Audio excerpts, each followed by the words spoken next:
ఉన్నత గాథ, ధర్మానికి ప్రతీక. భీష్ముడు అసలు పేరు ద్రేవవ్రత. రాజు శంతనుని మరియు గంగాదేవి కుమారుడు. గొప్ప యోధుడిగా, అజేయుడిగా మరియు మహానుభావుడిగా ప్రసిద్ధి చెందిన భీష్ముని జీవితం త్యాగం, ధర్మనిష్ట మరియు అచంచలమైన సంకల్ప శక్తికి ప్రతీక. భీష్మ ప్రతిజ్ఞ తండ్రి కోసం చేసిన అతి గొప్ప త్యాగం. రాజు శంతనుకు సత్యవతి అనే మత్స్యకుల సుందరిపై ప్రేమ కలిగింది. కానీ ఆమె తండ్రి తన వంశస్థులు మాత్రమే సింహాసనాన్ని అధిష్ఠించాలని కోరారు. తండ్రి ప్రేమ కోసం ద్రేవవ్రతుడు సింహాసనాన్ని విడిచిపెట్టాడు.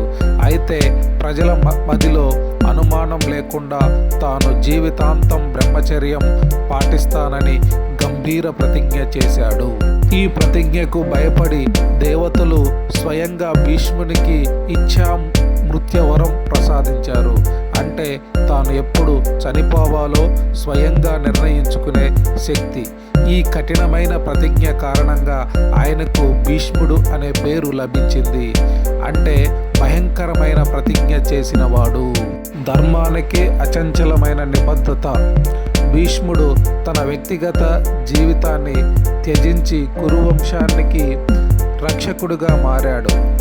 తాను పాండవుల పట్ల ప్రేమ కలిగి ఉన్న తన ధర్మాన్ని పాటిస్తూ హస్తినాపురాన్ని పరిరక్షించాడు. కురుక్షేత్ర యుద్ధం భీష్ముని అత్యంత పరీక్ష. కురుక్షేత్ర సంగ్రామంలో భీష్ముడు కౌరవ సేనాధిపతిగా నిలిచాడు. దుర్యోధనుడు అధర్మ మార్గంలో నడుస్తున్నాడని తెలిసినా భీష్ముడు తన వ్రతాన్ని అతిక్రమించలేకపోయాడు. శ్రీకృష్ణుని బుద్ధితో భీష్ముడిని ఓడించే మార్గాన్ని పాండవులు కనుగొన్నారు. అంబ పునర్జన్మగా పుట్టిన శిఖండిని అర్జునుడు భీష్ముని ఎదుట నిలిపాడు. భీష్ముడు స్త్రీలపై లేక స్త్రీ జన్మం పొందిన వారిపై పోరాడలేనని తాను మౌనంగా ఉండి ప్రహారాలను స్వీకరించాడు. బాణాల మంచం భీష్ముని అఖండ జ్ఞానం.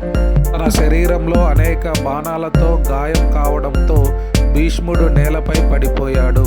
కానీ తాను ఇచ్ఛా మృత్యు వరం వల్ల తక్షణమే మరణించలేదు. ఆయన ఉత్తరాయణ పుణ్యకాలాన్ని ఎదురు చూస్తూ తన చివరి శ్వాస వరకు యుధిష్ఠిరునికి రాజధర్మం, జీవన నియమాలు మరియు ధర్మ మార్గం గురించి బోధించాడు. చివరకు సూర్యుడు ఉత్తరాయణంలో ప్రవేశించినప్పుడు భీష్ముడు తన ప్రాణాన్ని విడిచిపెట్టి మోక్షాన్ని పొందాడు.